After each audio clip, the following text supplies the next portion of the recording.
This is the future of motorsport. When we talk about a sport that can be exciting, sustainable, deliver a message, within the entertainment, this is what we are. And this is our 9th year, really. So it's about cool cars. We've launched a new car, which is fast. 40% of the energy is through braking, regeneration. It is a powertrain on wheels, really. And we race in cities because we want it to be sustainable. We're not building big tracks and stuff. We go in Hyderabad, we raced right in the center of Hyderabad on the roads. Yes, it blocked traffic for 3-4 hours, but it's for a good reason, right? Showing electric cars can go fast, they can provide entertainment, and they're just getting better and better. G'day guys, coming up on the show today is Aarti Dabas. Aarti is the Chief Media Officer of Formula E. Aarti has a range of epic experiences at organisations such as the ICC, where she spent 12 years and was head of media rights, broadcast and digital for 6 of those. There's lots to look forward to today, including a journey in media and broadcast in sport, an overview of what Formula E includes, and some key skills you need to work in sports broadcasting. Let's go. I started volunteering. It's all about who you know in sport. Am I going to be calling the last 10 seconds of the grand final? You can connect with the interviewer. The hand goes up when they've got to make a decision. Having a network is one of the most important things you can do. I didn't necessarily follow my passion. I followed my curiosity. Once you've worked in sport, there's no going back. And then lo and behold, before I left, I got offered 2. Hello and welcome to the SportsGrad podcast, the ultimate guide to make it in the sports industry. I'm Ryan Walker and joining me is the big formula guy, Ruben Williams. We are 2 mates who met at Cricket Australia, and each week we learn how people made it in sports and tease out some of their career decisions, work habits, skills and everything they do to make themselves great. Also, you can learn how to get in, get promoted and get thriving in the sports industry. The big formula guy, Rubes, how are you, mate? Good. I'm well, thank you, Ryan. Formulas, I don't mind an Excel spreadsheet. I don't mind the Formula One racing as well, which I would love to be able to say, what a great weekend at the Formula One. Yeah, how good. This is going out on the Monday after the Formula One. We've just had an epic 4 days setting up our stall at the Grand Prix. Well done to the driver and the winning team. But this is all pre-recorded. We don't know what's happened. So we can't comment on the result as much as we'd like to. We can't say with any confidence who's won the race. But if you were going to have a guess, and this is interesting because someone has won the race. Who are you tipping? Because we're recording this pretty close to the race. I want Fernando Alonso to win. Yeah. I want the old boy to get the old timer. Yep. I think everyone's going for him at the moment, aren't they? Yeah. It's just nice. It is nice. And thank you to everyone who came to our stall over the weekend. It was lovely to see your face.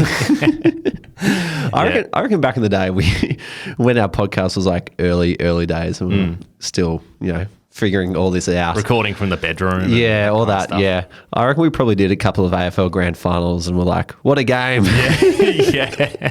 But the game hadn't run yet. So. Yeah. We had to think about, okay, what should we be saying the next day? I think everyone's kind of, with podcasting, I reckon everyone's kind of got to the point where they understand that they're not recording on the dot, on the day after or something like that. So I think everyone's got a bit of acceptance. Yeah. Which is handy. Thank you for your, acceptance. Acceptance, yes. Brilliant. Well, big episode. So let's get cracking. If you haven't already, follow us on LinkedIn. And if you want to connect with us and hundreds of others working in sport, become a member of the SportsGrad community. Rubes, what is happening in the community at the moment? Because it's been absolutely popping off as of late. Oh, it is going off. And these updates are in real time. These aren't fabricated. Yeah, they're not delayed. Yeah. What have we got? Ankita Karangulekar has just got an epic role. Listen to this. Social media producer for the Mumbai Indians in the IPL, which is just outstanding.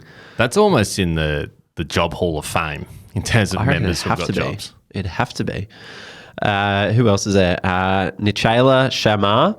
She's just got a job at Cricket New South Wales. Now, let me read you out a message that she sent to me. And this is like the best part of our jobs is that when people get a job, they call their partner first and then they message us.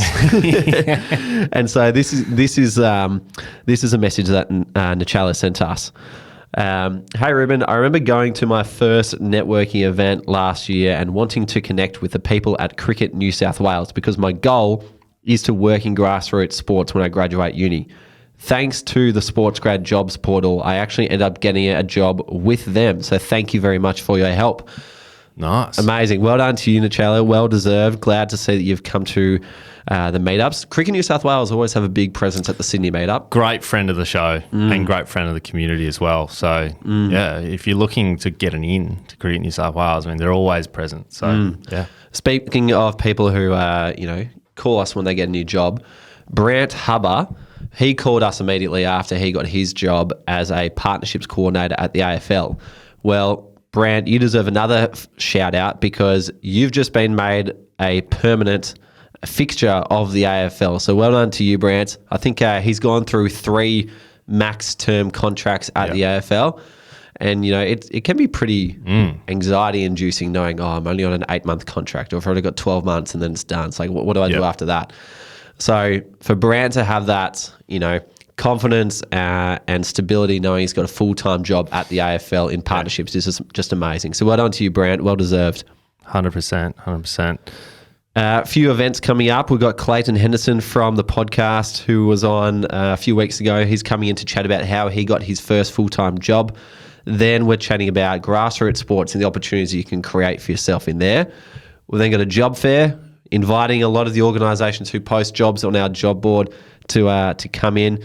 And then after that, we have got the Speed Networking Night coming up as well, where we are going to introduce people to other people in the community so you can get to know them quickly. But for those who are looking for a job, here's a couple have just come up on our job board. We've got Basketball Victoria with a school competitions coordinator.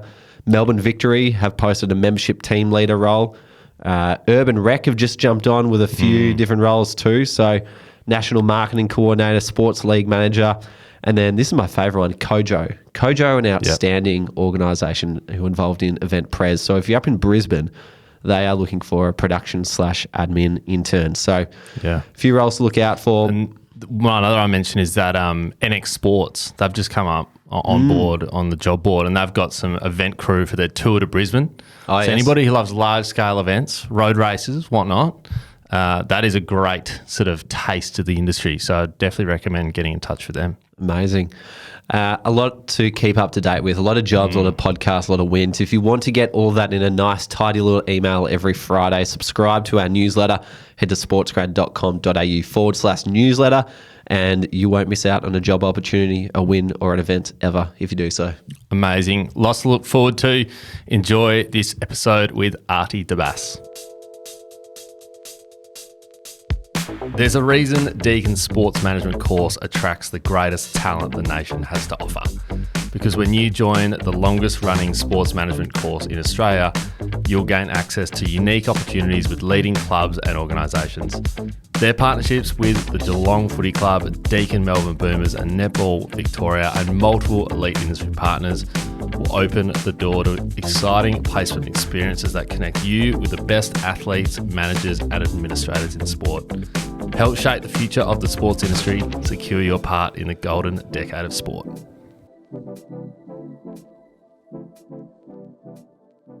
Aarti, welcome to the SportsGrad podcast. Thank you. Great to hear some Australian accent again. I don't get many of them in the world of Formula E.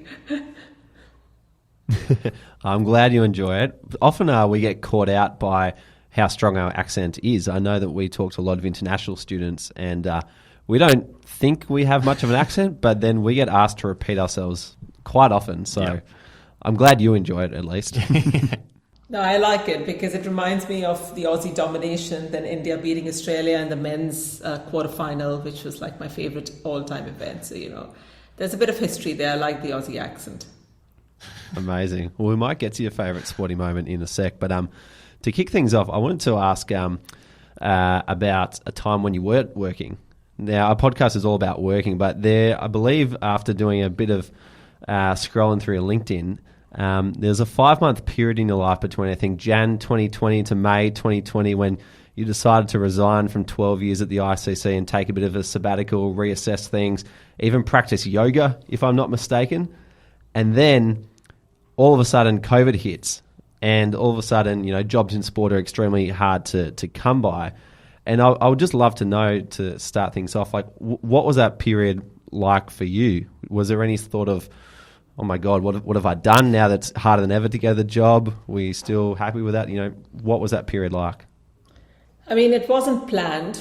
It happened. And honestly, it was probably the most stressful period of my life because I'm used to earning my own money since I was 18. Financial independence is really important. It's not like I'd run out of money suddenly, but there's always this thing about, okay, where's the next job going to come from? What's going to happen? And it's not about you don't have faith in your abilities. It's about it's at that point uncertainty strikes. And, before when you have a job, I think it's easier to find a job. It's in my head maybe, But especially for my generation, I'm 45 now, that job security matters. I see a lot of people in my team right now, they can switch off, they can quit for 2 months and they are easy. And I really admire that. I talk to them about how do they do that, manage that. But it was stressful for me. I did the yoga course because I was just so used to doing stuff. Plus I'd said, if I get the time, I'm going to do this. And I said, okay, now I really have to do it because I've been talking about it so much. So I had to walk the talk. So I enjoyed it, but it was stressful till I got the other job. I had a few options. And yes, I got a job in the midst of COVID. But yeah, here I am almost 3 years at Formula E. So were you planning on being a practicing yoga instructor at one point? Never. I mean, honestly, it's more for my own discipline. Because I think if I was a yoga instructor, I wouldn't be very calm and patient. I'd be like, why can't you do this? And actually, to be fair, I'm not very flexible myself. There's this thing that comes with yoga training. But it was more for the yoga, they say, is 5% the physical part and 95% the spiritual. And for me, I don't know, from a young age, maybe it's my Indian roots and, Indian background. I'm quite a spiritual person. So I enjoyed that side, learning about life and how you look at it and, how your body interacts with your mind. For me, that was the key reason I did the yoga teacher training. Nice. Whereabouts in India is your family from? Well, we're from Delhi. Our village is in Delhi. The village is called Aarti Dabas. So my surname is actually attached to my village. But my dad was in the army, so we moved all over. I was born... I'm sure lots of cricket fans have heard of the place. I was born in this little town in Kanpur, which I have no recollection of. My dad was posted there. It's got a stadium called the Green Park Stadium where I believe there was an India-South Africa match. There was somebody sitting in the front with a gun in there. So it used to be called the Wild West, but it's come along now. I don't have any memories. It was 6 months. Then I went to Pune, which a lot of people have heard of because cricket's played there as well. And then, all over Bombay and final years of schooling and university, Delhi. Then I went to Bombay for my post-graduation. And then I worked in Delhi again with IMGTWI, which was sort of like my first proper job. Nice. Amazing. I've just spent 3 weeks in India at the start of this year, and with the majority spent down in Kerala near the backwaters of Alleppey, and then went up to Bombay for a week as well. And was blown away by the sensory overload that India gives you when you're there. But cool to hear about some of your experiences.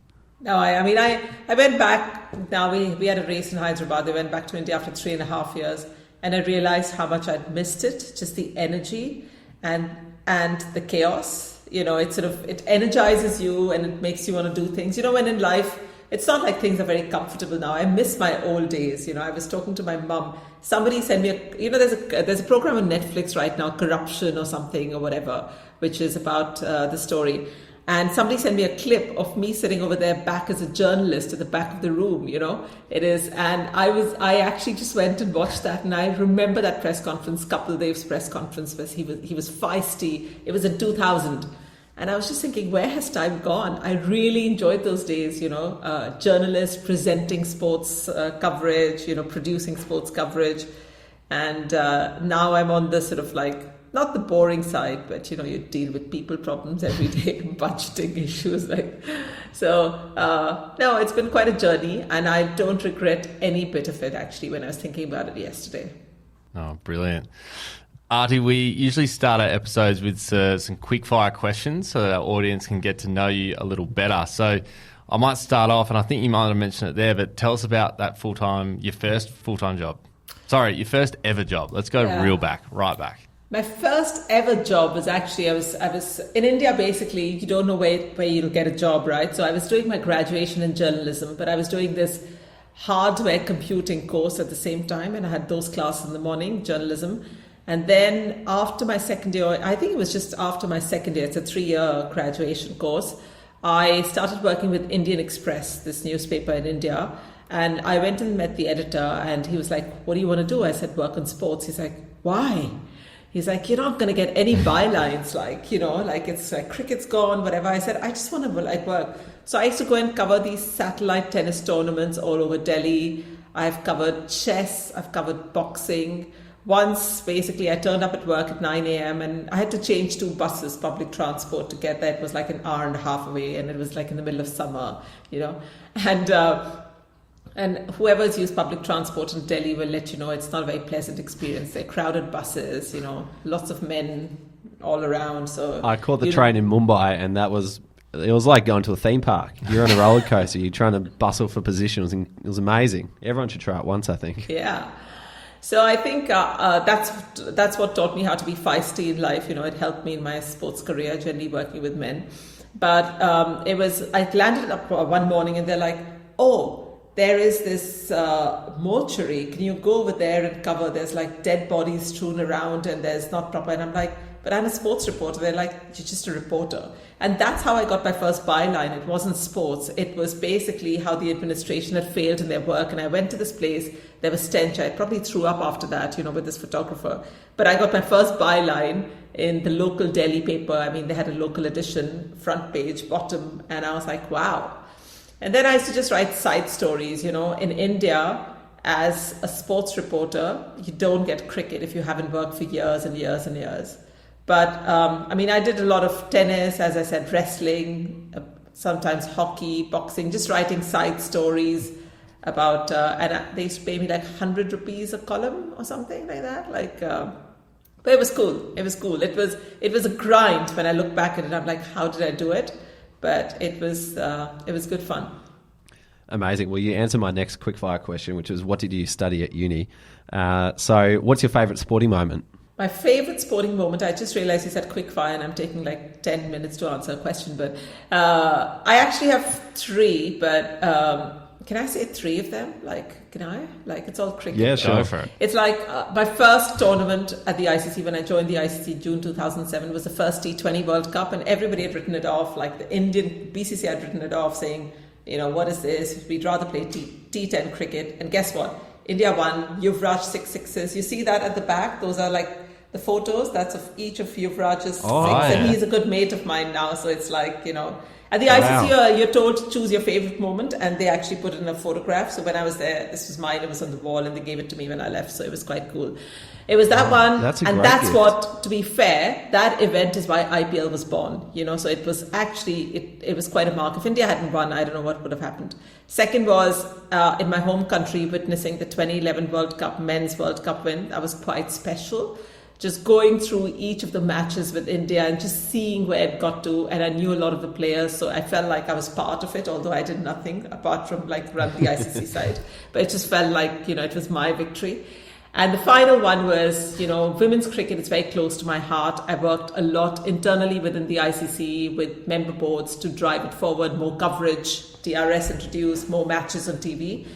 And the 2017 World Cup, I remember it was 3 months before that, we went to the board and we said we have to cover all matches, and we had to present a business case. And to be fair, it was unanimously approved.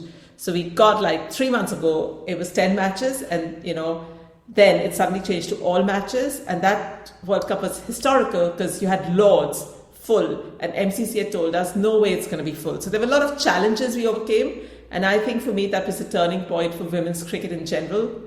India making the final, commercialization started. And then what happened at the T20 World Cup final in Melbourne was something else. Yeah, we were there. That was unbelievable night. Yeah. What's your favourite interview question to ask candidates? Actually, I did one yesterday, and I think my favourite question is, and it's interesting the answers you get is, if I were to go to one of your ex-colleagues or teammates, what would they say your strengths are and what areas can you improve? And generally people come out with strengths like bang, bang, bang. And with improvements, unless you're self-aware, you don't know how to articulate it. So for me, that's like a good question to ask. How do people perceive you in your previous job or wherever you were, Love it. And what's one book or podcast you'd recommend that's helped you at work? I did this Exec education program from Harvard Business School, which for me was a game changer, by the way. It was the best thing I ever did. I did 2011, and then I did one module after my daughter was born a year later, in 2016. It's by one of the professors who actually wrote about disruptive innovation, but the class he gave was more about how will you measure your life. And he uses business principles to talk about the life. And I tend to read this book every year in January because it has a different meaning to me. And it's an easy book. I mean, I read it it's a podcast as well. It's How Will You Measure Your Life by Clayton Christensen. I highly recommend it. And every year it throws up different answers. It's an amazing book. I love that. I love the ritual that you've got around it too. How will you measure your life? I'll have to look that up. Yeah. Brilliant. Are you associated with any grassroots sporting clubs? In India, at least when I was there, when I was growing up, you didn't really play sport. You just studied and studied and studied. So, and my dad was in the army. So I was trying to think, I'm probably now more into my daughter's stuff. She plays cricket for the Rajasthan Royals Academy here. They're the only girls team. And they were in the under-9s league, and they were all boys team, and they made it to the final. They topped the league. They lost in the final. But it's a bunch of, 8-9 girls. And because of them, another girls team is starting. So I'm really into that. And she does a bit of diving and swimming, but I don't know how to swim or dive, so I'm a bit embarrassed about that. But yeah, cricket, her cricket club, I fully support that. That's amazing that she's in the academy. Well done to her. And last one, if you had 30 minutes to pick the brain of anybody, who would it be? I quite like inspiring women, from different walks of life. I love Serena Williams, and I know there are people who talk. I just love that from where she's come and what she's got to. And Michelle Obama for a different reason, because people just look at her as a wife of Barack Obama, but I think she's far more than that. And what she did when she was first lady, not everybody's achieved, right? So my point is, when you get an opportunity in life, it's up to you what you make of it. And she made something of it, So that's why I think I would like to ask them about their life and choices and, how especially Michelle Obama navigated having children and all that, because for me, it's every day is a struggle, even with one daughter. So. Very good. Very good. That was a really comprehensive quick-fire questions. I love it. I mean, I think you should change it to slow fire. Slow fire, in-depth questions. In-depth fire. Yeah. We touched on it a little bit there, but can you walk us through some of the, the qualifications and jobs and experiences that you had that's led you to your current role? Many people have asked me, because when I started out, actually even journalism wasn't big in India. It was looked down upon. My grandfather said he would carry one of those cloth bags and you'd go around and whatever. So ours was the first course of journalism in Delhi University. They had just started it, and we didn't, even TV had just come into India. In 1990, explosion of satellite television happened. That's when I started watching Prime Sports. I really got into sports. When I think I was 15 or 16 is when I used to watch earlier, but it was only on the national television what they showed, at Doordarshan. So we got, but I think there wasn't any specialist sports management education, so everybody, all my friends who are now running sports channels in India, broadcast houses, media, nobody had formal education in sports management. I met with a friend of mine a couple of days ago, 3 days ago. He's a founder of Fan Code. And, we were talking because we joined TWIIG at the same time. One of my friends is the CEO of Delhi Capitals. None of us had formal training, right? We just joined at that time and we made a career out of it. And now it's become huge in India. I have people calling me, which is quite encouraging, that sports is an option and not just playing sports, actually working in sports, whether it's broadcast, media, management. There are so many options. So for me, it was through a journalist degree, as I said, journalism, mass communication. And I think I quite like the fact that I've got into the administration and revenue and digital side through a content route, because I understand how content is made. There are many people who don't come through the content route, they come through different routes. But having worked through how content is made, I think it's easier for me to sell the content as well, because you understand how you can change things, what adds value, what is storytelling, what do fans want. Because ultimately, everybody in sports is in the business of fan engagement and audience growth. that leads to revenue growth. So if somebody says my job is revenue growth, well, it comes from fan growth and audience growth.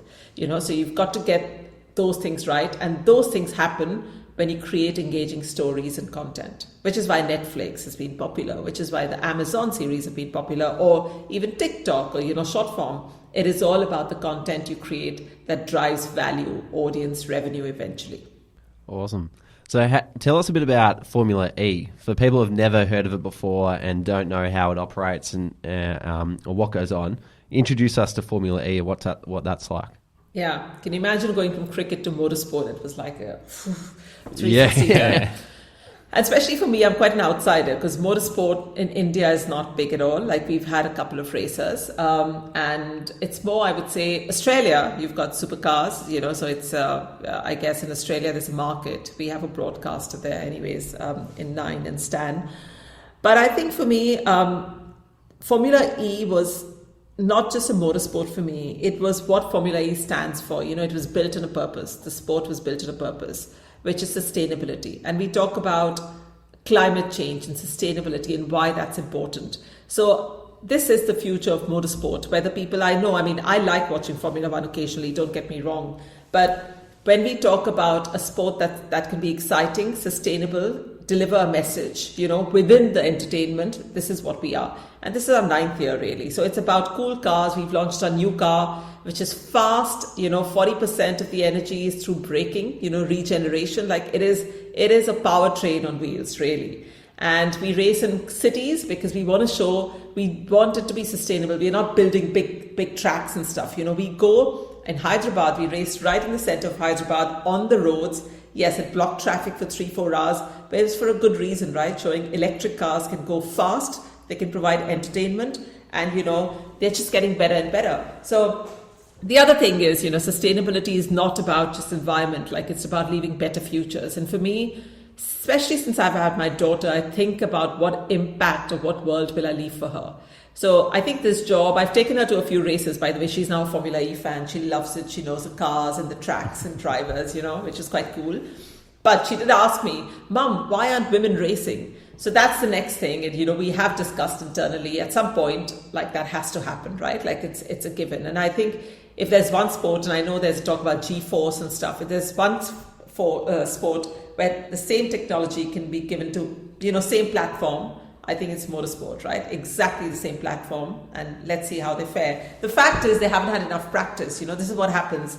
I'm talking a bit too much, but I can see now that I have an 8-year-old daughter where the changes start to happen. It's about giving them confidence when they're early that they can do whatever, and this is what boys are given, that confidence, from a very early age, taking risks, not worrying too much about, where they are, safety, whatever. Whereas girls are held back, say, So you just have to let them go and then realize that in certain sports, yes, there are biological factors, 100%. But in certain sports, if from a young age, they're given that confidence and the environment, how will they fare against the men? I think it will be pretty similar. And I know in Australia, like women's cricket has taken off. I was talking to one of my ex-colleagues, and he actually teaches sports management at Deakin now.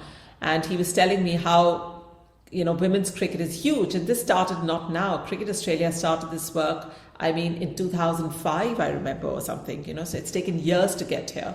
So people have to believe in it, the investment and stuff, but I'm digressing. I was talking about Formula E, but I was saying, for me, anything I do in life, has to have a meaning now. Even when ICC, my job was like, I love cricket, but can I use cricket to change lives of people was what actually satisfied me. Yes, the revenue helped, big deals, $1 billion, whatever is great. But ultimately, in life, and this comes from the book, if you read the book, you'll know, there are 2 reasons to do a job. You're going to get it now. Yeah, it's an amazing book. I was going to say F amazing, but I stopped myself. There are 2 reasons. It's hygiene factors and motivators, right? Hygiene factors, you take a job, is money, all that stuff. But motivators, and when you find the right combination of the 2, motivators is how it aligns with your passion and purpose. Because then you don't feel a job is a job, right? Like you're working towards something.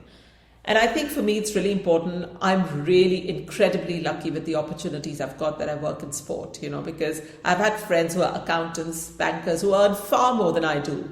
But when they look at me, they're like, wow, you've got such a cool job, it's like, so there are moments when I'm like, oh my God, I need more money or whatever. But, I think I'm really, really lucky to have got where I am, considering I'm from India as a woman.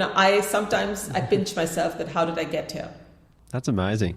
I think it's really cool to learn about Formula E and how it's such a purpose-driven organisation, because I think that's so important when people enter the sports industry and think about how they're going to make an impact and where they can do that too. So to know that there are organisations or sports created for a specific purpose, not just because we want to have fun, it's actually we want to change the way the world's run at the same time. And technology and the, I guess, later inception of that's allowed that to happen. To know that those options are out there is amazing for people who are thinking about working in this space. You should come to a race. I mean, I know Australia is keen to have us, but we have to find the right time. But you should come to one of our races. I'd love to. Where do they go around the world? How many times a year is it? Well, so this year, today I should have been in Sao Paulo, but I had some visa issues, so I couldn't go. But being an Indian, you need a visa for every place, So we started in Mexico. Then we went to Saudi, Diriyah, which is like where Saudi started from, so a historical city, UNESCO site. Then we went to, then we went to Hyderabad, which is India, first race in India, which was amazing for me, Then we went to Cape Town, first race in Cape Town. Now we are in Brazil, first race in Brazil ever. Then we go to Berlin, where we race regularly. From Berlin, we go to... I'm trying to think, is it Monaco? Yes, we go to Monaco where we race regularly because we are about street racing. We are not about big tracks. Our cars are smaller, lighter. So a typical Formula E race in Monaco, like 2 years ago, we had about 63 overtakes. Whereas a similar race, Formula One on those tracks, you can see it's a procession. I don't know whether you follow sport because whoever is at top of the grid. So they are for tracks and we are for streets. That's what it is. Like it's more exciting. And then we race in London, Jakarta, Rome, so it's all over the world. Wow. Different continents. That's really cool. Well, I'm going travelling later this year, so I will have to try and find the time to line up with it. But even hearing that, 63 overtakes in Monaco, that is just unheard of, because I watched Monaco last year or the year before, and I think someone won it from start to finish. It might have been Perez, I think, who won it. But someone tried overtaking once and they crashed and that was it. And I remember learning about the whole history of Monaco is it's impossible to overtake. Yeah. So you just kind of lock yourself in. Get on pole and you win. So you watch our race, 6th of May. It's going to be on Stan, so watch it. Highlights on, what is the 9 platform, which is linear? Gems? 9. Anyway, it's a linear channel, but the highlights are the next day, or you can follow it on our app. Seriously, watch the Monaco race, or come for it, actually, on your travels. Just come for it, 6th May. Yeah. Lock it in. I won't be over there by then, but we'll find another one, don't worry. What's the best part about working for Formula E? I think sometimes, for us who work in sport, we take it for granted, the places we get to travel to and the people you meet. And I think with Formula E, although I came back from London, when did I come back? And now this Sunday I travel to the US, but it's not for a race, we're starting a new media rights cycle, so, meeting broadcasters. I think the coolest thing for me is actually the places you get to travel to, but also, honestly, a Formula E paddock. Like the drivers that, if I get a chance to speak to them, I've met a lot of athletes in my life. They are some of the smartest people. And that's another difference. I feel like they are not in Formula E because they can buy seats. Many other big motorsports, you can buy your seats. They are there because they are some of the best drivers, but they're also there because they care about what Formula E's purpose is. So they are clever people because Formula E is about strategy and stuff. So even I go to the paddock, there are these girls who are engineers and I just love it, like the diversity of the paddock, and diversity can come from different things, right? How you think. It's not just about the color of the skin, right? It's your life experiences. My husband and I, my husband is from UK. He's a white guy. I'm a brown woman. But our life journeys have been similar. So yes, we are diverse in the color, but actually, yes, there's diversity of cultures, but thinking is similar. So I think people sometimes overemphasize diversity is only about the skin color, but it's actually about the experiences you've had in life, where you've come from, culture, etc. And I find, not that cricket is not diverse, but I just feel it's opened my eyes, what the world has to offer in terms of the whole sustainability movement, so to speak. In cricket, it's slow, and I've tried to talk to some people saying, hey, in cricket, let's do sustainability. And then you come to India and they're like, we're trying to solve a hunger issue here, but the climate thing is huge. There was an earthquake in Delhi 3 days ago. It's raining, it's unseasonal. This is going to change the world. So for me, that is actually the coolest thing. It's like meeting these people, learning so much more, where I was like in my siloed world of cricket. And we all live in our own silos, right? It's like your bubble. And maybe motorsports is a bubble as well. But I think it's opened my eyes to the rest of the world, and seeing what big problems there are to solve in the world and how we should be using sport because it's the most powerful tool. Nothing gets audiences like live sports, and all broadcasters have discovered this. Imagine if they use like 1/10 or 1/20th of their time to talk about things that matter. It could drive change in the world, right? Make people more aware. So for me, that is it's a fun part as well, like the travel. But there's also like, this part which is at 45, I feel like I'm still learning, which is so cool. That's amazing. Nice. It's so cool to hear. Let's dive into your job. We're keen to understand what a chief media officer actually does. Could you explain a bit about what you're doing at the moment? Yes, it sounds like a police chief or something. So, I had a similar role at ICC. It was called Head of Media. It was a long title, Head of Media Rights, Broadcast and Digital. And my role at Formula E is similar. So ICC, I was there for 12 years, but it evolved. It was media rights. Then, because I joined in 2007, there was no digital then, and then people started calling it new media. So it was media rights. Then I got production in-house, all the TV production in-house, content creation, and then digital in 2013 or whatever started in ICC. At Formula E, it's like similar. So I look after all the broadcast deals, media rights deals. I look after all the content production, be it for social, digital, long form, originals, live. I look after all the social channels, web, also owned, operated. Gaming sits under me, which was all new to me. I have a gaming director who is like, when he talks to me, I have to like Google and search terms and like, okay, whatever. But again, I'm learning so much. And I sort of like business insights and technology sort of intersects as well very closely, So that's my function. I mean, if we put it in a short way, it's creating content and experiences for fans that grow audiences and fans to the sport, make them aware. So that in a nutshell is my role. There is a revenue side to it, but as I said, like I think the fan growth for young sports is far more critical because the revenue is a long-term play. Profitability is a long-term play. It's not like tier one sport. I'll give you an example. When I was at the ICC, if I did a deal, say with Fox, Fox Sports did a deal for cricket, I didn't have to worry about whether Fox is going to put me on their number one channel or at the end. They would put me on the number one channel. They paid decent rights fee. They wanted advertising income.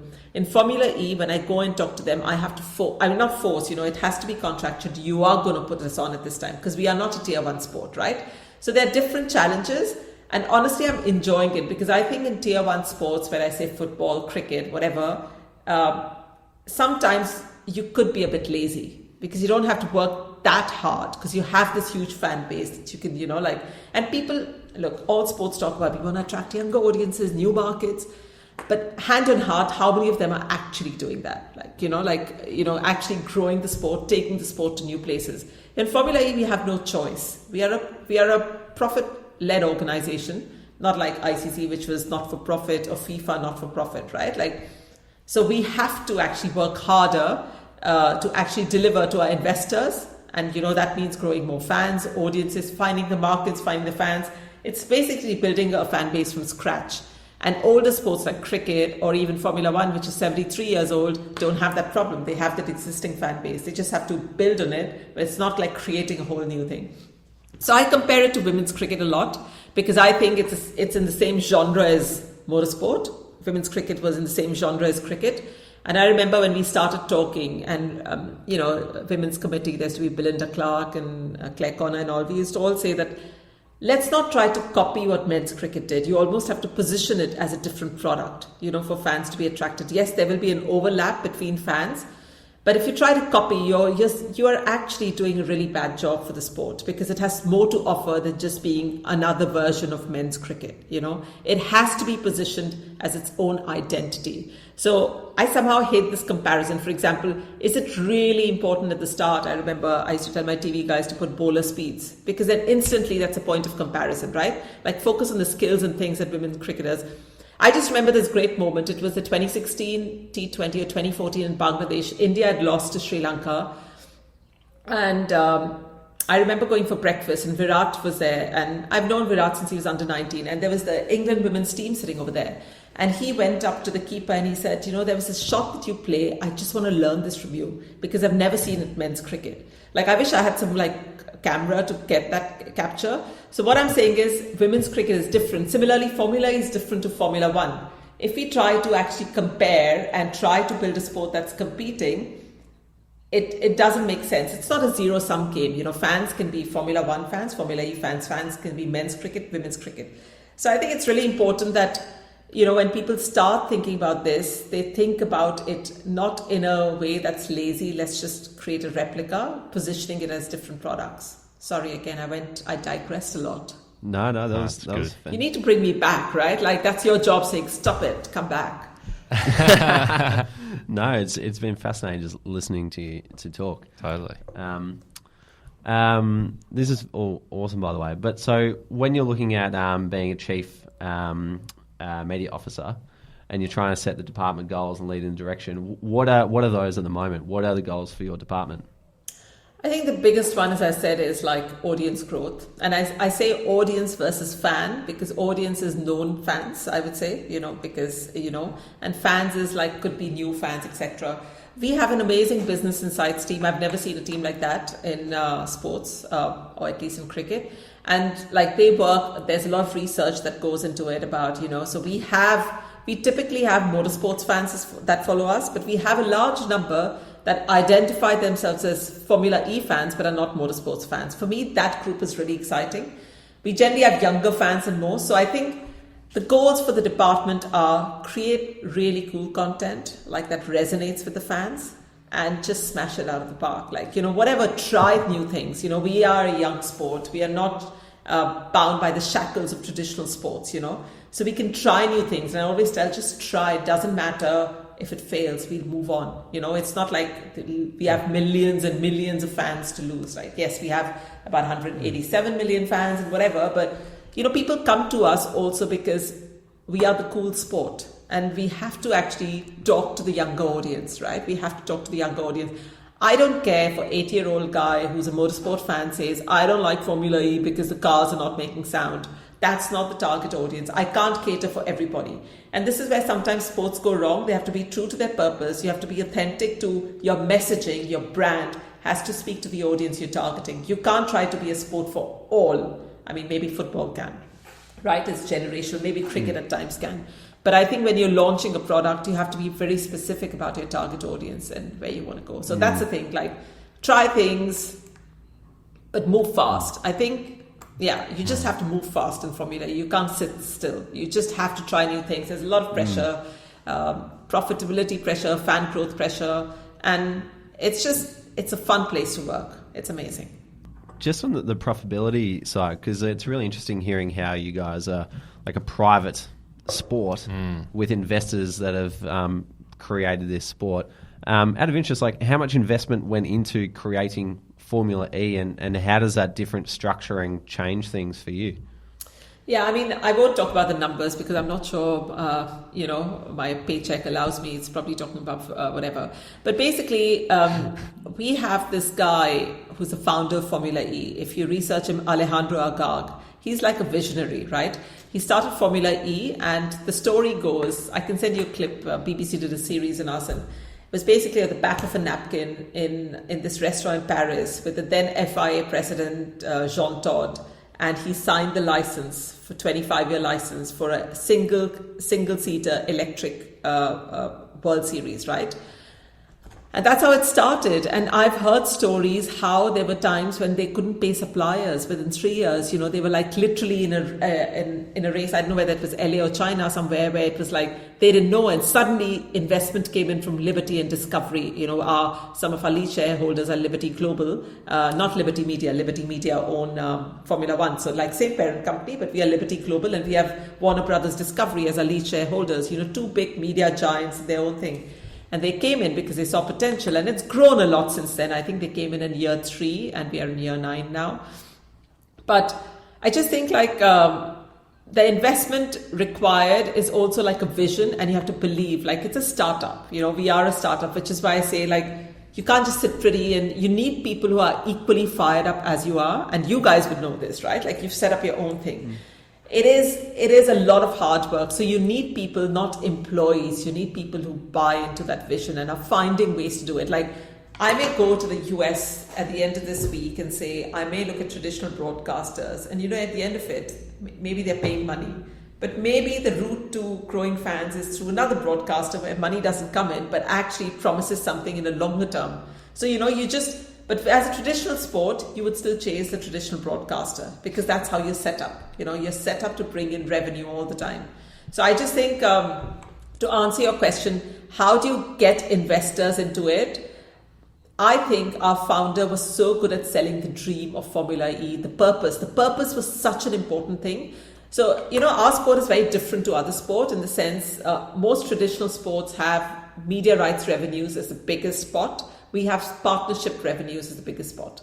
So partners believed in our purpose, and that is becoming so important for sponsors. So I think whatever you start, my advice is, I know this is sport, whatever you start, know why you're starting it and what is a problem in society you're trying to solve with that. That is the biggest thing. Don't just start something because it's cool. It's like, like somebody would have made this napkin, right? Like they were trying to solve a problem. Right? I was talking to my husband the other day, the cocktail stick, somebody must have come up with that idea, right? And must be making millions now, but it was solving a problem of maybe holding the fruits or something in a cocktail. So anything you do, first of all, believe in it 100%. Don't just get into it for the sake of money making. Yes, that's the objective, but you have to believe in it, and it has to solve a problem in today's day and age.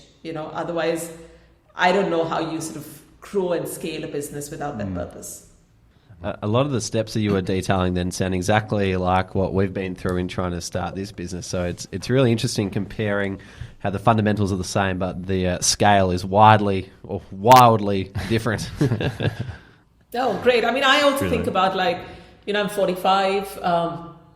I want to do something of my own. And it's funny, my daughter's age, she's like, I'm just going to run my own business. I'm like, I wish I had that. And, I admire my team is mostly younger than me, I love spending time with them because I get energized with their fearlessness and their risk-taking ability, which I think I'm sort of better than my peers in terms and I do think I think the time, because I want to do something with women's sport, which is not just philanthropic, which is actually revenue driven, because I want to show the world that it means business, right? It can get ratings and whatever. But I need to think about it, be disciplined, write about it, how do you... but I think that this generation is amazing. It is amazing. It took me a while to understand because I was like, I'd be at work till midnight or 1 a.m. doing this. But they are very much okay, we are going to do this, then we'll go out and do this. This is one of my regrets in life, which is about if I were to look back, I don't think all I did was study, work. I knew nothing beyond that. I didn't develop a hobby. I didn't have time for sport as much. In school, I played basketball and volleyball. But I wish I'd done more. And when I look at my daughter, I was thinking maybe I'll take piano lessons. I don't know how to swim. I took some swimming lessons. At this stage in my life, I wish I'd done more when I was younger and not just... But then, I also see I worked hard, so I get where you're always, it's a trade-off in life, right? Yeah. So. Yeah. No, absolutely. For anybody out there who wants to be a chief media officer, it does sound a bit like a police officer, doesn't it? What are the 3 key skills that you think you need to understand? If you don't mind, I'll just broaden it. Anybody who wants to get into a leadership position, because, it's at that level, you're chief media officer, but your job is a leader of the company, right? You're not only, yes, you're looking at your own thing, but it is about overall growth of the company and the organization. I mean, one of the biggest things is curiosity and listening. You know, I just like, and this may sound cliche, what I'm going to talk about, but it is not on financial understanding. Yes, those things help, right? How to read balance sheets and, you know, how to build a business and revenue. I think the finance bit helps. But I just think listening and curiosity, because sometimes we go into meetings and we don't listen enough, you know, we don't listen to the problems and how you can solve. I think that is really critical. The second thing is, as when you become a leader, and I guess this is after you become, but even right through, is like, how do you manage people? I think that's really important. Like, I've realized that I don't know how many people are in my team now, maybe 30 or something, but I've realized that actually people management is the toughest thing. You know, it's like you deal with different emotions, you deal with different cultures, different ambitions. Like, my thing is, you generally think when you're younger, why isn't everybody like me? You know, everybody should be driven, work out. But you have A players, B players, whatever, you know, people like to term them. But you have to understand what drives each person and set their goals accordingly. Because ultimately, it's your team that's going to build your business. You alone can't do it. Like, you know, your job is to, I wouldn't even say offer solutions, it's to provide the right guidance about how to get to their goals, right? It's not about actually taking over. And for me, I think the other thing is delegation. You know, it sort of flows from this. Like, I learned delegation very late in life. I was like a control freak. I wanted to do everything on my own, like, you know, like this. And what happened then is that my team in my early years, even when I was at the ICC, was like, she's going to do it all. Like, you know, what's the point of us even putting effort in? So I think delegation, trusting your team to be able to do that, even from a young age, the teamwork that you build around, because you can't grow without other people actually advocating for you as well, right? Like, you won't grow. And I realized this, that throughout my life, in my early years, I wish I had done better, not like authentically. I had really good relations with my seniors and my juniors, but my peers was always an issue for me in all my 360 reviews, you know. My peers, I wasn't very popular with my peers, you know. I guess they found me like very ambitious, like, you know, like whatever. But I realized that actually they're so important, and which is okay. Like, you know, everybody has a journey. It's not like when I'm 21, I'm like, oh, this is going to be. But I think my advice would be is like, teamwork is important, and it depends culture to culture. I know in some teams you just have to show your bosses you're doing the work and whatever. But I think when you take people along on the journey, you rise as well. You know, everybody rises. So I think ultimately that will stand you. A good leader manages people well. You know, doesn't focus on individual laurels and growths. It's teamwork, you know. And I think those things, and listening, empathy, all these things. I mean, empathy is sort of underrated nowadays, but honestly, I don't know how it happens, and it shouldn't happen. I see so many leaders in sport who shouldn't be there. Like, honestly, like, they may be the smartest people in the room, but their job is not to be the smartest person in their room. Their job is to lead the team, and they don't know how to do it, like, because they don't have that EQ, you know, and empathy. And unfortunately, generally, I've seen, fortunately, the trend is that largely the women leaders I've come across have this. And maybe it's because very few come into this, you know, so they have to strive hard. But to be fair, I have a lot of male friends who are like that as well. But obviously there's less women leaders, so, you know, the sample size is smaller, so maybe that's why. But I think it's really important that you take people along with you, understand where they want to go, etc. And you can still be ambitious and feisty and do all those things. Yeah, you're right. That leadership piece is just an entirely new skill that you know, isn't best suited to everybody, even if they are the best player in the team. Sometimes some people are just better off being a specialist. You're absolutely right. It's amazing hearing your passion. Like, it's very clear that you love what you're doing and you're very passionate about this space. Like, the energy is just amazing. I wanted to dig into women's empowerment and growing diversity in sport. And what are some of the things that Formula E are doing to drive this? You know, I mean, you generally think sport in general is a male-dominated environment. And look, it's changing. Like, don't get me wrong, and it is changing. I thought that motorsport generally will be like more male dominated because it is about cars, driving fast cars, and it is about men driving those cars, so it's a lot of testosterone, you would say. But the point is that when I actually go there in Formula E, even within our organization, I see female leaders that unfortunately I didn't see many in cricket for whatever reason, like maybe or the cricket that I dealt with, right? Like I think in Australia does pretty well. Like Steph is one of my, she's a better friend of my husband because Brian worked at Cricket Australia, but like I know Steph, like, she's in one of the top positions.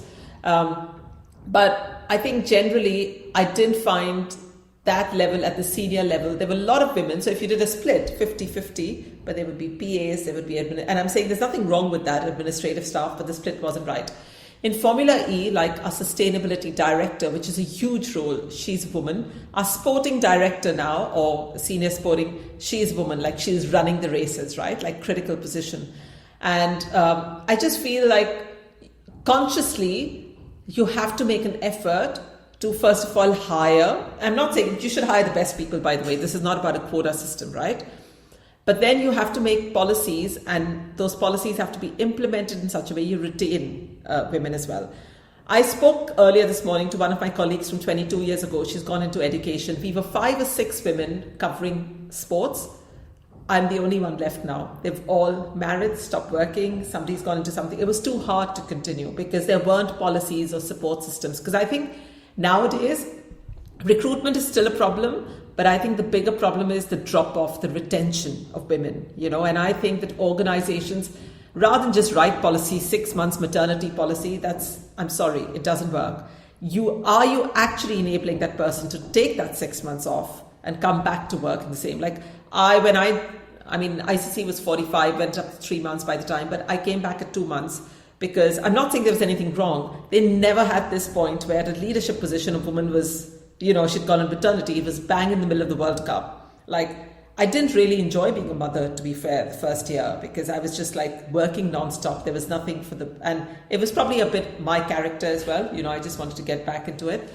But everybody should be given a choice, and right now I think those choices are hard because the policies are created to look good. On Women's Day, you'll see a lot of announcements, right? Like, we're doing this, we're doing that, and then it dies out. Like, there are a lot of programs started, we'll bring women into this, but you really have to walk the talk. And you can see the organizations that walk the talk. They don't have to scream out loud, they do work silently, and it comes through right through the year. And I think Formula E is one of those organizations where I feel it is harder to recruit women in motorsport, but the mix is so good. And I have never felt so welcome in an organization, in all honesty, like I have felt at Formula E. I've never felt I'm a woman and an outsider, because obviously I come from India, like whatever. I've not felt it. They welcome me, and it's amazing. I've really enjoyed working in that cultural environment. Amazing. Sounds like because it's such a new organisation, it's been able to be formed in the right kind of way. Yeah. Yeah, I hope so. And I just hope, that, to be fair, like our CEO, like Jamie, he's amazing. Like, it's not about, he'll never question today, are you working or not working? It's about doing the work. And that's what it should be. I tell my team, like, honestly, I don't care how many days you take off. You take like 40, 50 days off if you want. But the work needs to, it's according to you, flexible. If you can't do something, whatever. And I think that's the future. Organizations who are trying to still stick to, and I know this work from home, all these things happen. And I agree there is a lot of value in FaceTime, right? Like ideas, generation, etc. But ultimately, the person has to thrive in the role they're doing. And either they'll thrive or they won't, right? Like either they're into it and they'll do the work or they won't. You can introduce a 9 to 5, all these things. It doesn't work, right? And so you have to see where the generation is going. It's a bit like, if you have to grow your fans, you have to follow the fans. Don't make the fans say, this is the platform, you come to us. You go to the platform, Sarah. Similarly, for the generation we are hiring and we are working in sport, you need to actually suit their needs rather than make sure they conform to your needs. And this is where traditional organizations, I think, need to actually wake up and see that are they attracting the best talent because of their policies and retention rates as well. No, I love it. It's brilliant. Second last question for you, Aarti. If you could swap roles with anyone at Formula E for a day, who would it be and why? Oh, it's a good question. I think I would swap the role with the receptionist, the office manager. No, seriously, like, nice. Because I'll tell you why. You know, when I was a young girl, so I'm the first woman in my family to be working. You know, I come from very traditional, like, not a family, but the area. But my dad was very much like, you know, go out there, financial independence is important. And I think the only dream when I used to daydream this, by the way, when I was a young girl, was like, I'm actually working. And my dream was actually sitting at the reception at an office and managing that, right? You know, and I mean, I didn't know whatever achieve. So I think I sometimes look at the receptionist role and I think, you know, you can even excel in that role. It's not to be looked down upon. And I often, when I look at receptionists, I think, okay, how would I do this role? Like, how would I play this out like an office manager or whatever? So maybe that's what I'll do. I'll swap to be a receptionist, which is my dream, and see how I perform in that role. Yeah. Apparently, the receptionist role, I don't remember who I was talking this about, but that's an incredible opportunity to meet an incredible amount of people. Like, you've got an opportunity to say hi to so many people in your organisation, but also people who are visiting or whatever. So, you know, people might, you know, look down on that position, but it's absolutely not. Like, it's an incredible position to start with, because imagine the doors that it can open for you. Oh, you got more touch points to anyone in the business than anyone. 100%. And you're sort of the face of the business in some ways, you know, for anybody who's coming in and whatever. So, no, I mean, I think... And it's not like I feel like the pressure would be less, because it comes with its own pressures. But I think about how will I drive that efficiently? You know, I think about things, you know, when I'm seeing, I'm like, okay, how would I have done that? So, yeah, that's one role I would like to do for a day. Nice. Love it. Finally, Aarti, if you could leave a note on the desk of a uni student with one piece of advice for them to help them become an executive in sport, what would that note say? I think that note would say is like... I mean, obviously, it can't be a very big note. I generally talk much, so I have to, like, my daughter also says, you've written too much on my birthday card, I can't read it now, you know, like. But I think the note would say is like, the three things that are really important, I think, is self-confidence, you know, communication, which is really important, and just the conviction that you can do it. Like, so use these three tools and then reach out to people. There are people that they're there to willing. I mean, I wrote when I was in uni, I wrote a note to Tony Craig because I wanted to work, and he actually wrote back to me, which for me actually shaped the way I am. And I think I'm still not as good when people write to me, they ask about opportunities. I try to find time to guide them. And sometimes these opportunities lead to a job. You know, we've had a couple of girls I helped with, they managed to join journalism because I put them in touch with. It's not because I think just be shameless and contact people and learn from them experiences. And I think you'll be surprised, people will be surprised that it's an open industry. People want to help each other, you know. Like I'm on this WhatsApp group called The Unofficial Partner, which is a podcast, you know, and everybody's there like asking for help, and they're all senior execs in the industry, largely UK based, some US.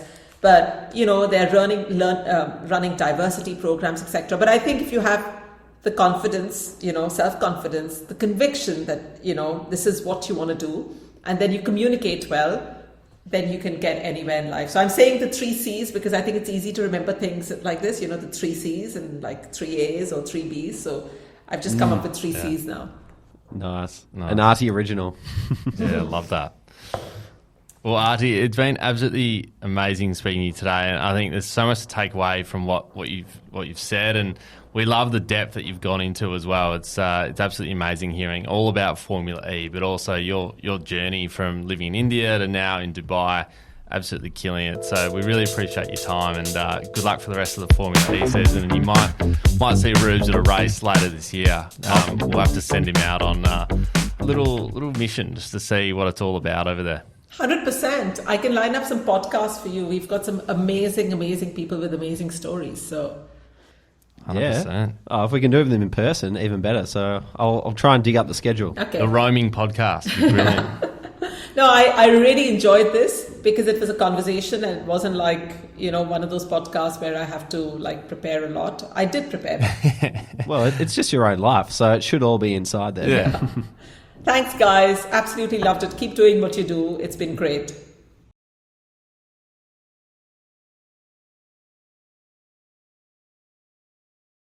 Guys, it's time now for the People's segment, Ask SportsGrad, where every week we answer a question from our community. If you'd like to ask a question, first become a SportsGrad member at sportsgrad.com.au/community to join, and then just pop your question in the channel called Ask SportsGrad on Discord. It's super, super easy, so get involved. Rubes, this question this week comes from Loic, and he says, when is it a good time to update our LinkedIn network after getting a new job? Is it once it's official, although we may have not started it yet, or once you've started the new job officially? Great question. Great question, because as soon as you get a new job, you want to tell the whole world. Oh, yeah. It's super exciting. It's on the list of to-dos. Yeah. It's updating the LinkedIn. Absolutely. And I said at the top of the episode, we're quite lucky. People tell us very early. And people often jump into the wins channel of the community as well to update them as well. But that's kind of like a little inner sanctum. You're with your friends. It's a safe space. Yep. People, you can share your wins in there. But LinkedIn, you kind of want to wait till it's a bit more official. Yeah. So I would recommend waiting till you've started your first day, because you never know what might happen between being told you've got the job and starting your first day. So to avoid any sort of embarrassment, and I think also just to keep the organisation happy, just wait till you start your first day. I think that's probably the appropriate time to come out on LinkedIn and say, I've got a new job. Yeah, I totally agree. You don't want to go too early. Don't count the don't count the chickens. Is that what what the saying is? First day, I reckon. It's also kind of a, I've had my first day, and then your actual colleagues at the organisation can see that you've joined as well. It's kind of like a start of a new journey, I suppose. So don't go too early. Yeah, that's true. Well, like if you post, say, 3 weeks before you actually start, some people might see your post and be like, oh, we've got a person joining our organisation. Yeah. But they might forget that because they don't see you until 3 weeks until you actually start. So it could actually create some good sort of association, be like, oh, I saw your post on Monday. This is that person. Let's have a chat. Now I know who you are and why you're here. Totally. Good question. I love those ones, little intricate details of the do's and don'ts of the sports industry. Well, a good one for Loic, because he has just got a job up at Unisport Australia, our good friends, where I did an internship back in the day. So a great place to be involved, Loic. You're doing fabulous work. Brilliant. We'll keep the questions coming, and if you'd like to ask us a question, as I mentioned before, sign up to become a SportsGrad member, and each week we jump on a Q&A, basically where you can ask any question you like. It's an open floor to ask us or industry professionals those questions that you might have. So lots coming up. As you said, Clayton coming up, which is massive, which is going to be good fun about, how someone has grown and essentially built their career from scratch and now full-time at Golf Australia. So very, very exciting. For those interested, all those Q&As are recorded. So if you're a member, you can get access to every Q&A we've ever done. You can rewatch it if you can't make the session. So it's a great little tool for you to use if you're looking to get in the sports industry. Anyway, find us on LinkedIn. Give us some love with a rating if you enjoy the show. Subscribe on Apple and follow on Spotify. Thanks for listening. We'll see you next time. Hey guys, one last thing before you go. If you'd enjoy a quick email from us each Friday on all the latest job openings, networking events, Q&As with industry professionals and latest podcast episodes, then subscribe to the SportsGrad newsletter. Head to our website, www.sportsgrad.com.au/newsletter to subscribe. There's also a link in our show notes to join.